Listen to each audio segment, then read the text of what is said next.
You are welcome to today's Literature in English class. I am Mr. Oladile.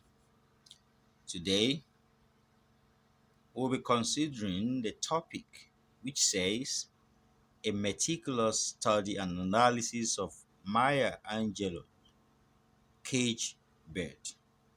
Maya Angelou's caged bird. Now, our Bible reference is taken from the book of Leviticus, chapter 25, verse 11. That 50th year shall be a jubilee for you. In it you shall not sow, or reap, or store what grows of itself. So the Bible is talking about a year of emancipation, release of the slaves to go back to their own land. So the Bible is not in total support of detaining slaves to eternity. And this is going to be part of what we'll be coming across or discussing in this poem. Let's proceed. Our instructional objectives are: students should be able to read Caged Bird meaningfully, give the authorian and the poem's background. They should be able to discuss the setting of Caged Bird and be able to explain the subject matter and stanza by stanza analysis of Caged Bird. Let's read the poem Caged Bird by Maya Angelou. A free bird leaps on the back of the wind and floats downstream till the current ends and dips its wing in the orange sun rays and dares to claim the sky. But a bird that stalks down his narrow cage can seldom see through his bars of rage. His wings are clipped and his feet are tied, so he opens his throat to sing. The caged bird sings with a fearful thrill of things unknown but longed for. Still, and his tune is heard on the distant hill, for the caged bird sings of freedom. The free bird thinks of another breeze, and the trade winds soft through the sighing trees, and the fat worms waiting on a dawn bright lawn, and he names the sky his own. But the caged bird stands on the grave of dreams. His shadow shouts on the nightmare scream. His wings are clipped and his feet are tied, so he opens a throat to sing. The caged bird sings with a fearful thrill of things unknown, but long for still, and his tune is heard on the distant hill, for the caged bird sings of freedom. Good. This is a nice poem about the harrowing experience of slavery that the African Americans were subjected in the 20th century. So let's look at the background of the poet. So about the poet, Maya Angelou's original name is Margaret Annie Johnson. She was born in St. Louis, Missouri, US in April 4, 1928, and she died on May 28, 2014.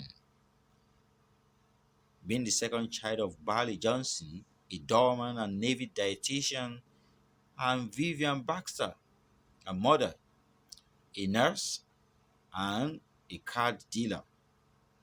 When Angel was 3 and her brother 4, their parents' calamitous marriage ended, and their father sent them to Stamps, Arkansas, alone by train, to live with their paternal grandmother, Annie Anderson. At age 8, her mother's boyfriend raped her. After a day detainment and his release, he was killed probably by Angelou's uncle. This death created guilty conscience in Angelou, and she began to think she was responsible. This experience also made her get in contact with various African American authors through Mrs. Flower, and this brought about genius in her. She tried her hands at many things. She was the first black female streetcar conductor, a sex worker, a nightclub dancer, fry cook, hotel madam, actor, director, singer, poet, memorist, civil rights activist, and educator, to mention but a few. Also, Angelo married in 1951 to Tosh Angelos, a Greek electrician, a former sailor, and an aspiring musician. Despite the condemnation of interracial relationship at the time and the disapproval of her mother, the marriage ended in 1954.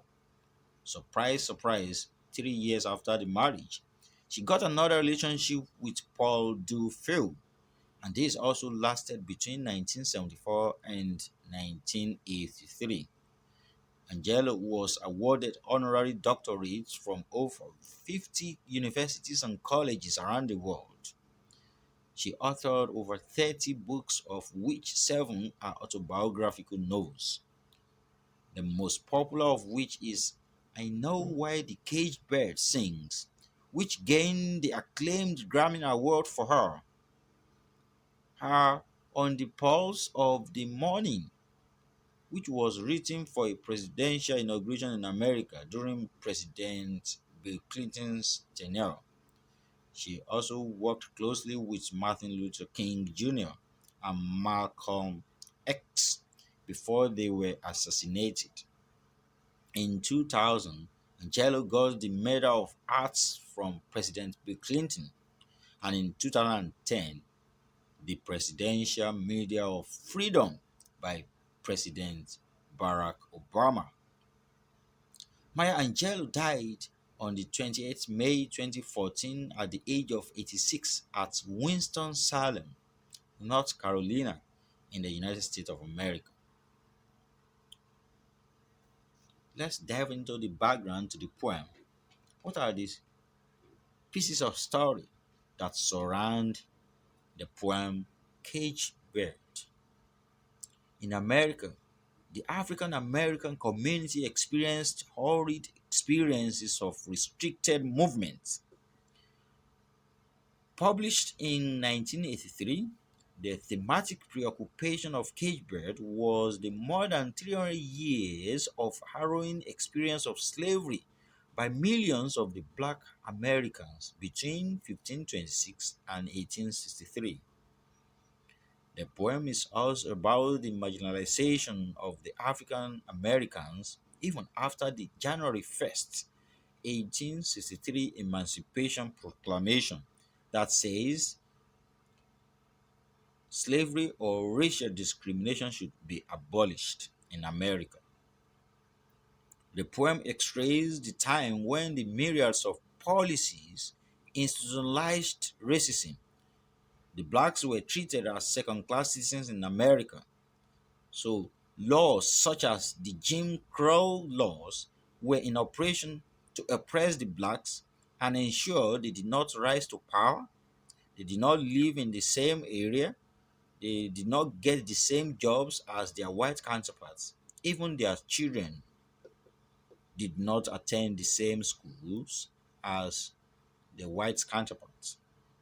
Groups such as Ku Klux Klan hunted, lynched, and brutally killed the blacks. They were denied of the fundamental human rights.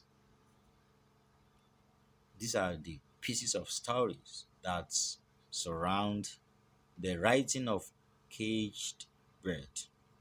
Also, history has it that it was the offenders from Europe, adventurers, wanderers, fortune seekers, prodigals, and never do well, that habited America which later became the British colony in the 15th century.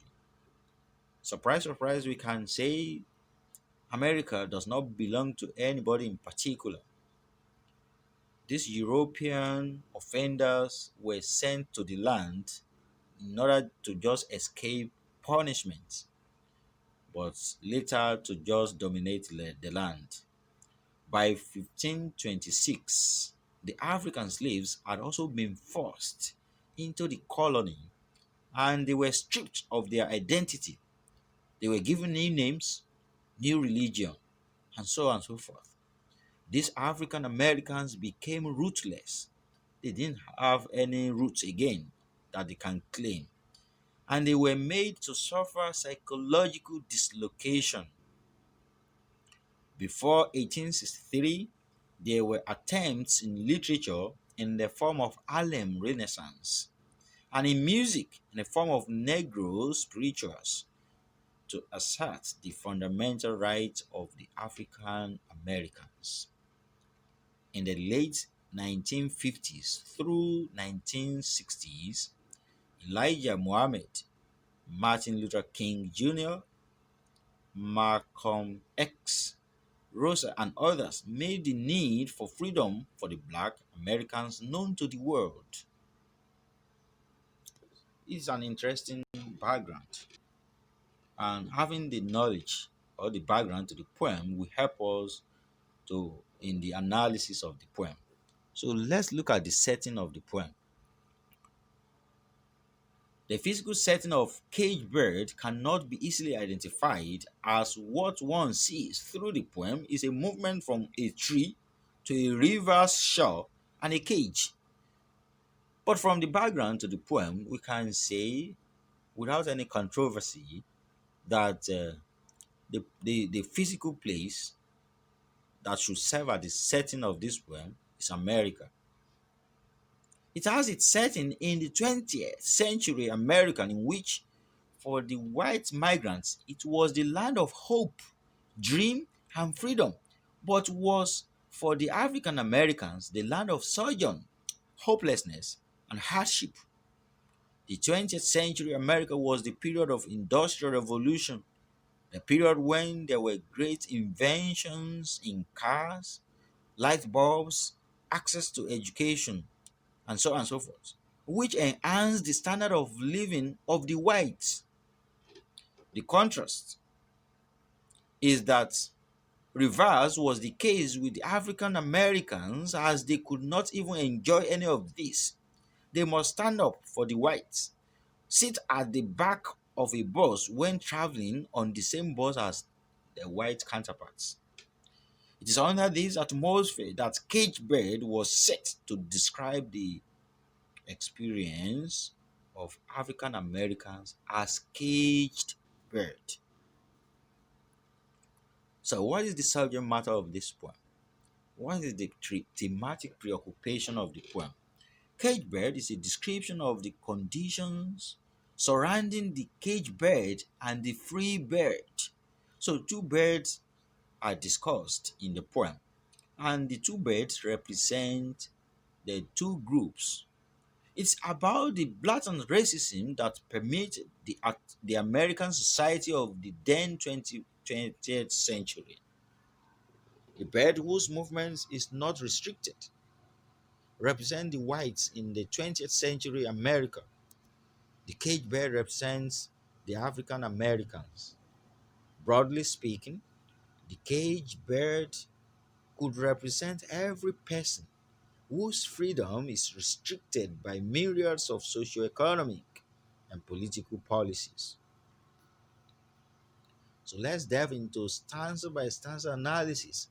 Stanza 1, lines 1 to 7. A bird that is not caged takes flight in imagery that celebrates in the freedom of being carried away by the wind. The mentioning of the phrase free bird suggests to the reader that there are some other birds that are not free. Through the help of the wind and the fact that it is not caged, the free bird can surmount different obstacles. soaring over them. Wind is compared to a stream, and the orange rays of the sun to a body of water in which the bird dips its wings. The final line underlines the power of freedom as the bird dares to claim the sky. That is for the free bird. Freedom is good. Stanza 2, lines 8 to 14, begins a comparison of the freedom of an uncaged bird with the imprisonment of a caged bird. Imagery and word choice contributes to this comparison as the bird stalks his bars of rage, that is, the bird in the cage. In the final lines, the bird is described as having wings that are clipped and feet that are tied. This is why he sings. The wings are the essence of the cage bird's identity and instruments for mobility, but unfortunately have been cut off. The legs, which could have given it the option of moving around, have been tied. The bird's need for wings and untied legs metaphorically symbolizes man's need for freedom. So let's look at stanza 3, lines 15 to 22. Here, the singing of the cage bird is described. It is a sound infused with fear. It's not a song that is being rendered in confidence. It is a tune which can be heard across great distance. It's a song about yearning to be free, as anger and fear need a channel through which one can release them. So the bird chooses the song to cry for its freedom. The caged bird's voice, which reaches the distant hills, could be likened to African American speakers, poets, activists such as Martin Luther King Jr., whose oratory skills galvanized Americans irrespective of their religion, creed, or shade. When we get to stanza 4, lines 23 to 24, we come in contact with the contrast. The contrast shifts back to the bird that is free as the pleasures being enjoyed are mentioned. The bird thinks of another breeze, and it's because it has freedom to move about from one tree to another, from one place to another. This bird yearns not of freedom again, but contemplating the arrival of another strong wind that will help him to move to another place. Not only that, a strong wind thinking about the juicy worms which await him when the morning comes. There are a lot of opportunities for an uncaged bird.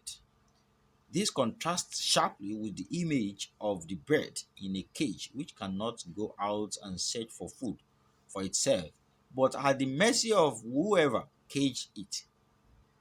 The free bird, therefore, dares to call the sky his own. Stanza 5, lines 27 to 30. Imagery describing the caged bird takes a menacing turn towards dread as the bird sings a mournful song again. The caged bird stands on the grave of dreams, driving to grief and pain. It shouts on a nightmare scream. This line exposes the bird's sense of heartaches, mystery, and lamentation. His perch is a grave of dreams, and his song is a nightmare scream. The lines end with a repetition of the imagery of clipped wings, tied feet, and singing. While the cage symbolizes those external forces that inhibit the bird, the clipped wings and the tied feet represent parts of the bird's body that have been compromised to hold it back. The last stanza 6, lines 31 to 38. The final stanza is a word for word repeat of stanza 3, and this tells us that stanza 6 and stanza 3 are refrains. Even though the caged bird seems to be afraid of freedom because it does not know what it entails or what its aftermath could be, it continues to yearn for it in song. Despite the limitation and restrictions externally and internally, the caged bird still sings a song of freedom, louder to be heard on the distant hills. The stanza performs the work of refrain in a song as it gives the poem a musical quality. The starting phrase, the caged bird, emphasizes the status of the bird, which is also the work of refrain in a song. The refrain establishes the fact that just as freedom is part of the free bird's identity, the cage has become part of the bird's personality. Although slavery no longer exists in America, African Americans, who the caged bird represents, still suffer a lot of injustice and marginalization as a result of racism.